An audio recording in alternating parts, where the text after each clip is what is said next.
Jasprit Bumrah I'm only believe on Jesse bhai because game changer player. He is only one guy. Is Jasprit Bumrah. India के एक main fast bowler.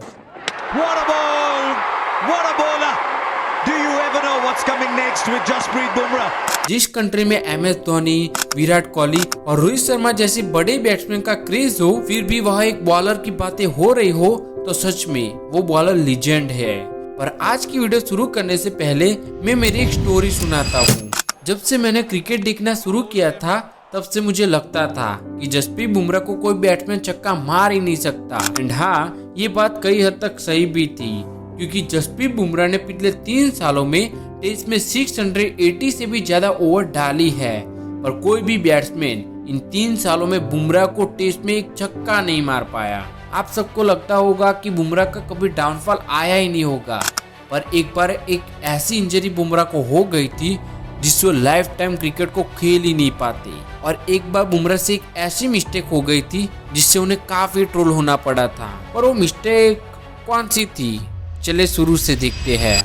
Jasprit Bumrah, जिनका economy rate हर format में 6 से भी कम है, उनके cricket career की शुरुआत वो 2013 से MI टीम के साथ करते हैं, जहां MI टीम बुमराह को 1.20 करोड़ में खरीदती है। अपने डेब्यू मैच में ही MI को ओर से चौथा ओवर डालने के लिए बुमराह आते हैं और विराट कोहली बुमराह के पहले 4 बॉल में से 3 बॉल में बाउंड्री लगा लेते हैं और 5वीं बॉल पे बुमराह को अपने करियर का पहला विकेट मिल जाता है।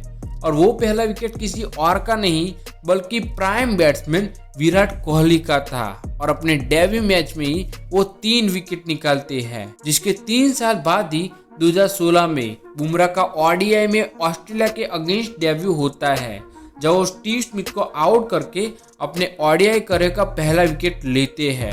अभी तक बुमराह ने जहाँ डेब्यू किया था वहाँ उनका डेब्यू विकेट कोई बड़ा प्लेयर ही था। जहाँ बुमराह ने IPL में अपना डेब्यू विकेट विराट कोहली का लिया, इंटरनेशनल T20 में अपना डेब्यू विकेट डेविड वार्नर का लिया, वनडे में अपना डेब्यू विकेट स्टीव स्मिथ का लिया और टेस्ट में अपना डेब्यू विकेट ABD डिविलियर्स का लिया था। ऐसा कोई भी बैट्समैन नहीं था जिसके पास बुमराह के बॉलिंग का जवाब हो, और स्पेशली बुमराह के यॉर्कर्स बॉल का। आपको पता हो तो जसप्रीत बुमराह का पहले से ही बॉलिंग इकोनॉमी 6 से भी कम रहता था, पर वो कई बार उनके नो बॉल डालने की वजह से ट्रोल होते रहते थे। बुमराह ने अपने करियर में 55 नो बॉल डाले हैं, पर सबसे ज्यादा उनका वो नो बॉल भारी पड़ता है जो उन्होंने चैंपियन ट्रॉफी 2070 में पाकिस्तान के अगेंस्ट फाइनल में डाला था, जब वो चौथा ओवर डालने के लिए आते हैं और पहले ही बॉल पे फकर जवान को 3 रन पे आउट कर देते हैं। पर अनफॉर्चुनेटली वो बॉल नो बॉल था, और उससे भी बड़ी बात ये थी कि इसके बाद फकर जवान ने मैच विनिंग सेंचुरी बना दी थी, जिससे इंडिया को बड़े रन का टारगेट मिला और इंडिया फाइनल जीतने में नाकाम रही। जिसके बाद बुमराह को काफी ज्यादा ट्रोल किया गया था, यहाँ तक कि लोग ये भी भूल गए थे कि बुमराह ये चैंपियन ट्रॉफी में इंडिया के लिए second most wicket taker bowler थे। बुमराह ने काफी ज्यादा हद तक ट्रोलिंग को झेला, और ऐसी क्रिटिकल सिचुएशन में भी मुझे उनकी एक बात बहुत पसंद आई कि ऐसी सिचुएशन में भी खुद को शांत रखना और कुछ भी प्रकार का तमाशा क्रिएट न करना। जिसके बाद 2018-19 में बॉर्डर गावस्कर ट्रॉफी में बुमराह का एक अलग ही रूप देखने को मिलता है, जहां एक तरफ ऑस्ट्रेलिया के पास मिचेल स्टार्क, जॉस हेजलवुड और पैट कमिंस जैसे अनुभवी गेंदबाज थे, वही और अभी बुमराह ने सिर्फ 5 मैचेस ही खेले थे। और जब भी बुमराह बॉलिंग करते तो ऐसा लगता नहीं था कि वो अभी यंग बॉलर है। इस टेस्ट सीरीज में बुमराह ने सबसे ज्यादा 21 विकेट लिए थे और साबित कर दिया था the comeback is always stronger than setback. जिसके बाद 2019 के वर्ल्ड कप में भी बुमराह एक की रोल प्ले कर रहे थे इंडिया के लिए, बल्कि सेमीफाइनल में भी बुमराह ने 1 विकेट के साथ 10 ओवर में ओनली 39 रन ही दिए थे।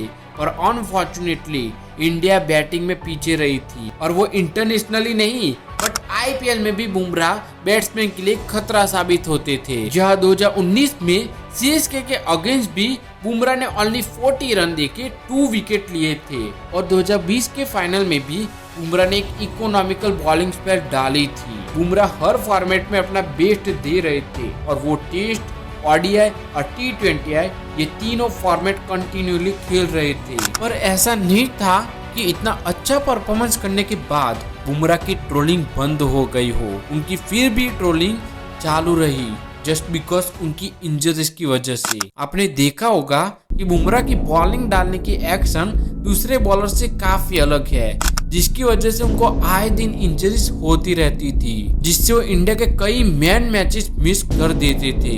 ऐसे में उनको अगस्त 2022 में बैक इंजरी होती है, जो बॉलर्स के लिए एक करियर एंडिंग इंजरी मानी जाती है, जिसके चलते उनको 1 ईयर तक क्रिकेट से दूर रहना पड़ा था। और ये 1 साल में उनको हद से भी ज्यादा ट्रोल किया गया था।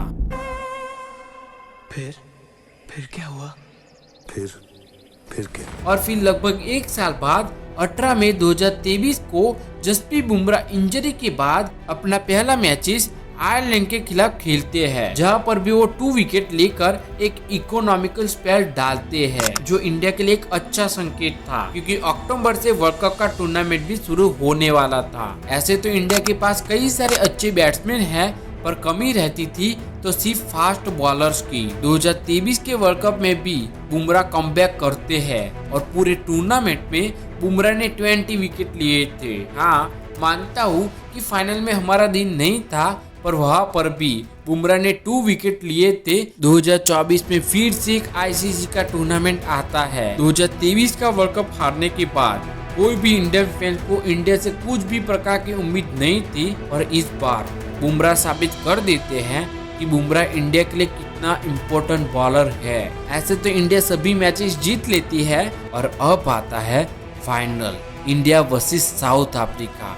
दोनों ही टीम दोनों ही अनबीटन, और आज तय होने वाला था कि कौन है T20 का असली किंग, जहां पर इंडिया ने बैटिंग करके 176 रनों का एक चैलेंजिंग स्कोर दिया था। सब कुछ इंडिया के फेवर में ही चल रहा था।